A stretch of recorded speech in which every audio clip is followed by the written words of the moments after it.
By the time the locks were changed, everyone believed I'd been erased. My name was missing from the mailbox. My childhood room was stripped bare, like I'd never slept there. Even the security cameras, installed the week after my mother's funeral, somehow failed to capture the night I was escorted out by a man with a clipboard and a polite voice. They called it an administrative correction. I stood across the street in the rain, watching the house go dark, my inheritance sealed behind glass and signatures I hadn't signed. In my pocket was the only thing they hadn't noticed when they dismantled my life: a brass key on a frayed red thread. The old spare, the one my father used to wear around his neck when he was lying. But to understand how I got here, so carefully displaced, so legally erased, you have to understand one thing. I wasn't the victim they thought I was. 3 months earlier, the will hadn't been public yet. My father was still alive then, still powerful, still convinced the trust would pass cleanly from him to my older brother, because that's how it had always been decided. Over my head, behind my back, in rooms I wasn't invited into. The house sat on land worth more than most people's lives. A quiet estate wrapped in old money silence. Generational wealth doesn't shout. It whispers, and people obey. I was supposed to be grateful just to live there. At dinner, I played my role perfectly. Quiet, observant. The overlooked child with the harmless job and the forgettable opinions. My brother talked expansions and mergers. My father nodded. My stepmother smiled like a witness who'd already rehearsed her testimony. No one noticed when my father slid the leather folder to the center of the table. No one noticed when I noticed. Inside that folder was a draft amendment. Not finalized, not executed, but close. I excused myself early, claiming a headache.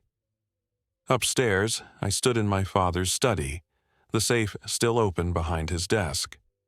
He trusted me. That was his first mistake. Inside, property deeds, trust structures, a single-page medical report folded twice. Terminal, 6 months, maybe less. I closed the safe and returned everything exactly as it was, except for one thing. I took the red-threaded brass key from the hook inside the drawer, the spare, the one that didn't exist on paper. Downstairs, my father laughed at something my brother said. I laughed too, because I finally understood the game, and I had already decided how it would end. Everyone thought my flaw was that I wanted too little, that I lacked ambition, that I'd settled into the background because I didn't have the spine for the front row. The truth was simpler and far more useful. I listened.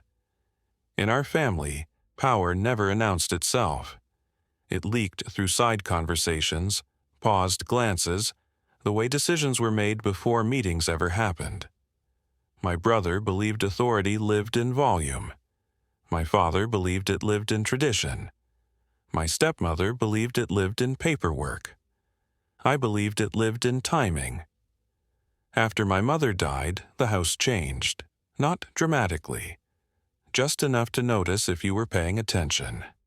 Doors closed more softly. Conversations ended when I entered rooms. The trust accountant started calling on Tuesdays instead of Fridays, always when my brother was home, never when I was. I was still listed as a beneficiary, technically, a placeholder name, like furniture no one planned to keep. The estate wasn't just the house.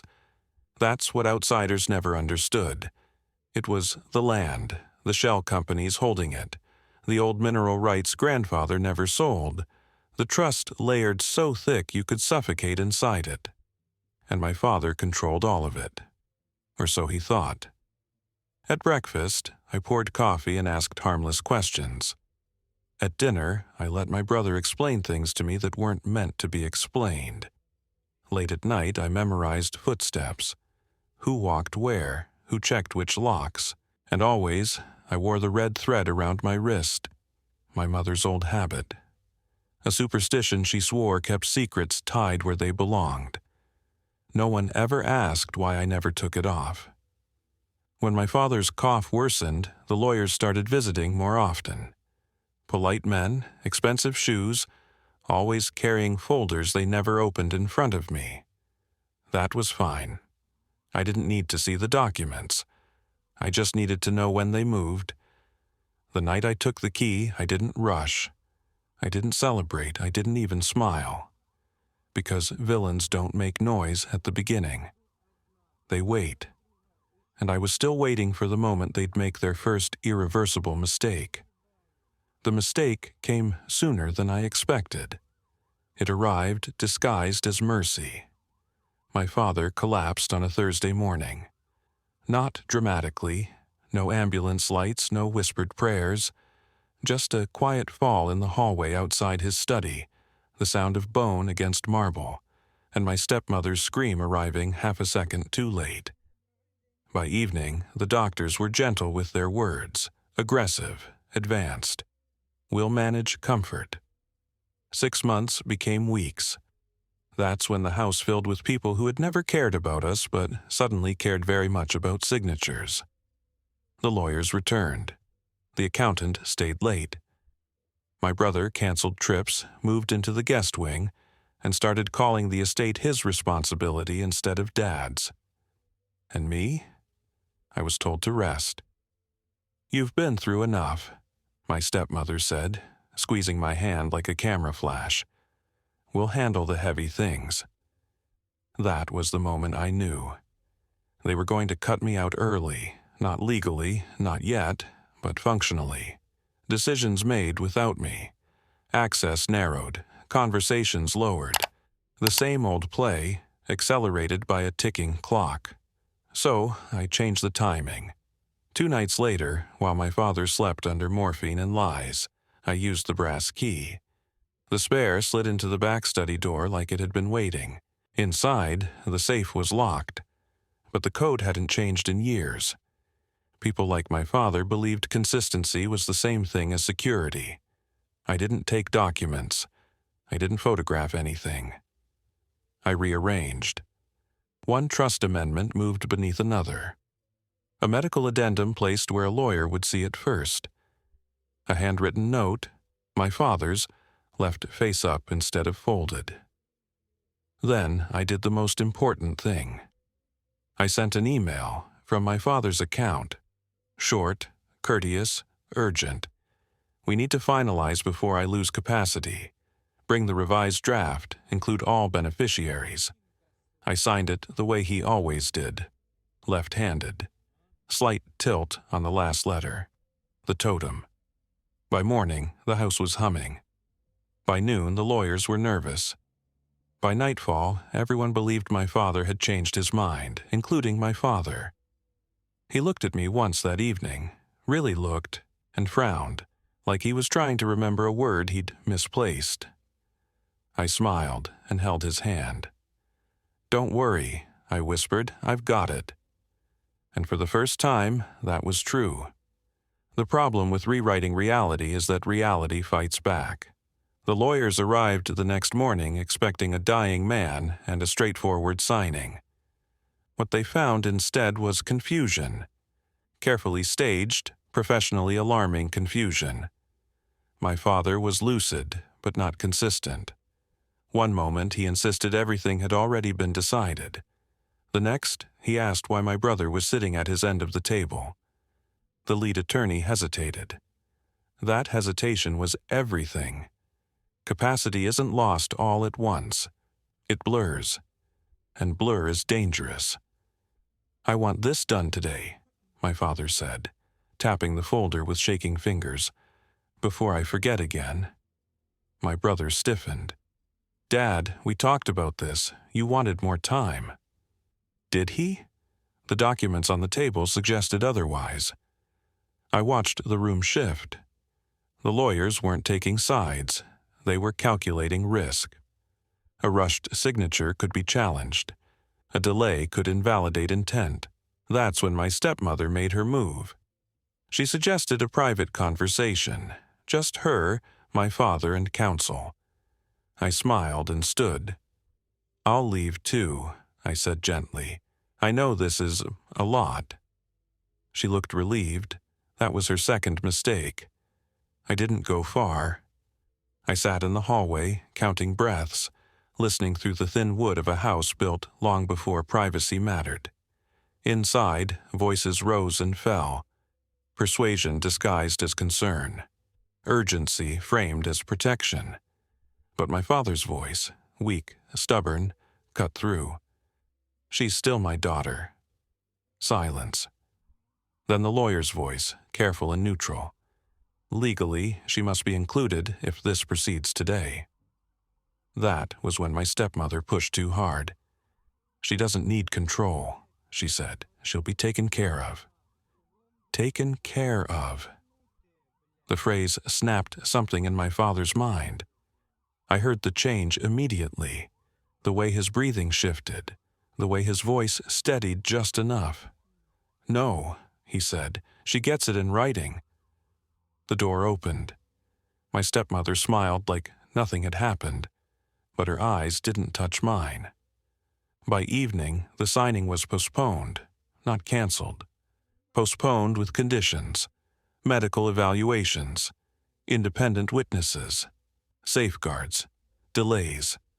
Delays were dangerous, because the longer this dragged on, the more time my brother had to prepare his counterattack. And he did. That night, as I lay in bed, the house settling around me like a creature that knew I was awake, my phone buzzed. A message from an unknown number. "You think you're smarter than us. You're not." I stared at the screen, then at the red thread on my wrist. I typed back one word. "Watch me." Fear changes people. My brother stopped pretending first. He cornered me in the kitchen the next morning, blocking the doorway like we were kids again, and he decided the hallway belonged to him. "You think Dad doesn't see what you're doing?" he said quietly. I poured coffee. Let it overflow just slightly. A mess that required attention. "I think Dad sees what everyone is doing," I replied. "That's the problem." His jaw tightened. "You don't belong at the center of this. You never have." There it was. Not anger, not panic, entitlement. By noon, the locks on the study were changed. By evening, my access badge to the gate stopped working. By midnight, my stepmother had scheduled a wellness conversation with a private physician I'd never met. Someone whose loyalty was already purchased. They were building a paper trail, concerned family, erratic daughter, emotional stress, a classic containment strategy. So I escalated sideways. I called the one person no one else wanted involved, the old trustee. Retired, bitter, still loyal to my mother. I didn't accuse, I didn't explain. I asked a single question. "If something happened tomorrow," I said, "would the trust execute as written or as assumed?" Silence. Then, "Who told you to ask that?" "No one," I said. "That's why I'm asking you." An hour later, the accountant requested a full pause on asset movement. A freeze. My brother exploded. My stepmother went quiet, dangerously quiet. And my father, he asked for me. They couldn't refuse without revealing too much. I sat by his bed as machines hummed and the house held its breath. His hand found my wrist, fingers brushing the red thread. "You still wear that," he murmured. "Always," I said. He nodded, then whispered, "Don't let them rush me." I leaned close. "I won't," I said. What I didn't say was that rushing him was the least of their problems, because the moment they tried to remove me completely, the moment they made me the enemy, I was free to become exactly what they feared. The shift didn't happen loudly. It happened with a signature I wasn't supposed to see. 3 days after the asset freeze, while everyone was busy watching me, my brother moved through the back channel. Medical proxy, emergency clause, spousal consent. A narrow, legal hallway most people never notice until they're locked inside it. By the time I realized what he'd done, my stepmother was sitting beside my father's bed, holding his hand like a widow in rehearsal, and I was no longer welcome in the room. "She needs rest," the nurse said, not meeting my eyes. "Doctor's orders." Orders don't come from nowhere. That night the house turned against me. Staff avoided me. Doors closed faster. Conversation stopped when I entered. My phone lost signal in places it never had before. Isolation, clean, clinical, intentional. Then came the final stroke. A courier arrived just after midnight. Clipboard, polite smile, a notice of temporary removal pending evaluation. For my own good. I laughed, actually laughed, because this was the moment they thought they'd won. They didn't know the midpoint rule. That in every real power shift, the hunted stops running, not because they're safe, but because they've chosen where the trap will close. I packed slowly, carefully. I left most things behind, but not the key, and not the red thread. As they escorted me out, my brother wouldn't look at me. My stepmother did, and her eyes were shaking. She knew. Across the street, I turned back once and memorized the house. Then I made the call I'd been saving. Not to a lawyer, to an archivist. Someone who knew how to read old trusts the way other people read confessions. "If I can prove intent," I asked, not assumption, intent, "how fast can everything collapse?" Her answer was quiet. "Faster than they can stop it." I smiled, because now the story had changed. I wasn't fighting to stay inside the system anymore. I was preparing to expose it. They thought exile would break me. Instead, it clarified everything. From the outside, the house looked smaller, less like a fortress, more like a body with organs exposed, dependencies, timelines, weak joints hidden behind stone. I stayed nowhere permanent. Hotels near courthouses, short-term rentals under other names, places with thin walls and good Wi-Fi. The archivist worked at night. She sent scans, marginal notes, ghost clauses no one had touched in decades, language written by men who assumed their words would never be questioned by someone patient enough to read all the way through. And there it was, the flaw. A condition buried so deep it had survived 3 generations untouched. Intent overrides execution if coercion or incapacity can be demonstrated after removal of an heir. Removal, not death, not renunciation. Removal. My brother hadn't disinherited me. He'd erased me, which meant everything they'd done since, the proxy, the isolation, the paperwork, wasn't protection. It was evidence. The crisis hit when my phone rang at 2:17 a.m., hospital number. My father had taken a turn. Not dramatic, just quieter, slower. The kind of decline that invites final decisions. I drove anyway, parked across the street, watched lights flicker on and off behind glass. I didn't go inside. I didn't need to. Because at 3:04 a.m., the archivist sent one last message.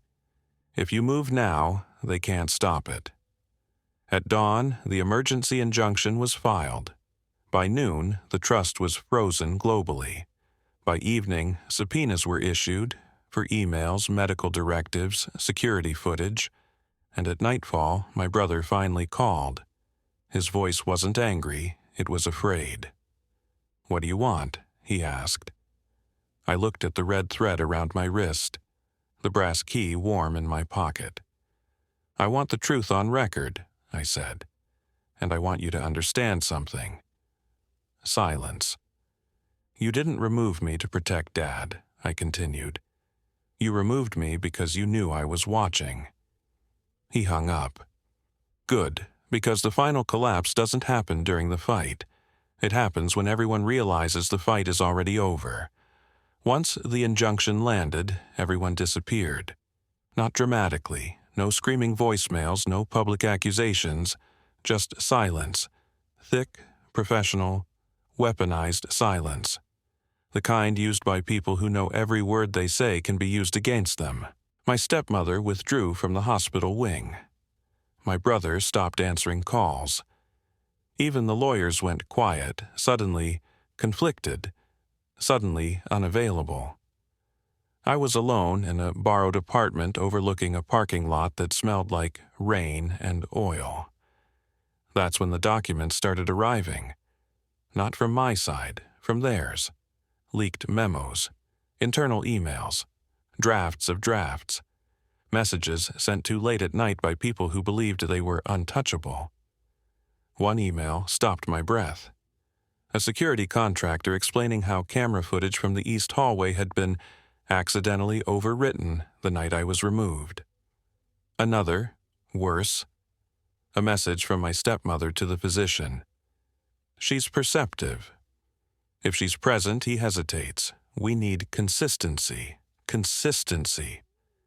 I sat on the floor and laughed until it hurt, because they hadn't just isolated me, they'd documented it. The archivist called at dawn. "You should know," she said. "They're preparing a narrative." I closed my eyes. Of course they are. Erratic daughter. Emotional instability. Grief response. Preemptive justification. "They think you'll settle," she added, quietly. I stood and walked to the window. Watched a man cross the lot carrying groceries. Ordinary life, untouched by legacy warfare. "I won't," I said. And that's when I made the final choice. Not to reclaim the house, not to restore my name, but to let the entire structure collapse under the weight of its own lies. I authorized the release, medical records, trust correspondence, security logs, all of it submitted into a single, unavoidable proceeding. No private mediation, no sealed settlements, public record. By nightfall, my brother's face was on every screen he feared. By morning, the estate was no longer ours. It was evidence, and the red thread around my wrist finally snapped. The hearing room smelled like paper and disinfectant. Glass walls, polished wood, no shadows left to hide in. My brother sat 3 seats away, jaw clenched so tight I could see the muscle twitch. My stepmother kept her hands folded, perfectly still, the posture of someone who believed composure could replace innocence. Across the room, the judge adjusted her glasses. "Proceed," she said. The archivist stood first. She didn't dramatize, she didn't editorialize. She placed facts on the table like weights, timeline, removal notice, medical proxy activation, asset freeze attempts. Then she paused. "There is one item," she said, "that establishes intent beyond reasonable doubt." She nodded toward me. I stood. From my pocket, I removed the brass key. A murmur rippled through the room. "It opens the back study," I said evenly. "The one no longer listed on the estate schematics." My brother's head snapped up. I continued. "This key was worn by my father for years, on a red thread. He removed it only once. After my mother died, he told me it was for emergencies." I held it up. The night I was removed, this key still worked, which means the lock was changed after. The judge leaned forward. "Meaning?" she asked. "Meaning the footage couldn't have been overwritten accidentally," I said. "Someone accessed the room knowing I could." The archivist slid the final exhibit forward, a scanned email, time-stamped. The signature at the bottom tilted slightly left. My father's signature. The same tilt used in the amendment draft. The same tilt I'd mimicked. Silence. My brother stood abruptly. "That signature, she forged it." I didn't deny it. "I guided it," I said, "at his request." The judge's gaze sharpened. "Explain." I inhaled. "My father asked me to make sure his intent survived the people around him," I said. "He knew they'd move faster than he could." My stepmother shook her head. "That's not true." I looked at her for the first time. "He told me," I said softly, that the people who rush you when you're dying aren't trying to save you. The judge looked down at the evidence, then back up. The gavel came down once. Hard. The trust was invalidated. The amendment suspended. A full investigation ordered. My brother sank back into his chair, empty. As they escorted him out, he finally looked at me. Not with anger, with understanding, the kind that comes too late. They think this story ends with justice, with a gavel, with consequences, with me standing in the light, vindicated. That's the version they'll tell. Here's the truth. My father never asked me to protect his intent. He never asked me to do anything at all. By the time I sent that email from his account with his left-leaning signature, he was already drifting, morphine soft, lucid enough to trust me, not lucid enough to stop me. I didn't lie in court, I curated. Because intent isn't just what someone says, it's what survives them. I knew my brother would overreach. I knew my stepmother would isolate. I knew the system would panic when forced into daylight. All I did was give them the rope. The brass key wasn't proof of my innocence. It was proof of access. The red thread wasn't sentiment. It was memory management. I didn't save the estate. I detonated it on purpose. Because inheritance isn't about money. It's about control, and control only works if someone believes they deserve it more than everyone else. I walked away with nothing tangible, no house, no trust, no name restored, but neither did they. The land was liquidated under supervision. The assets dissolved into settlements and fines. The legacy became a case study. Sometimes the most complete victory is making sure no one wins. I still have the key. It doesn't open anything anymore. That's the point.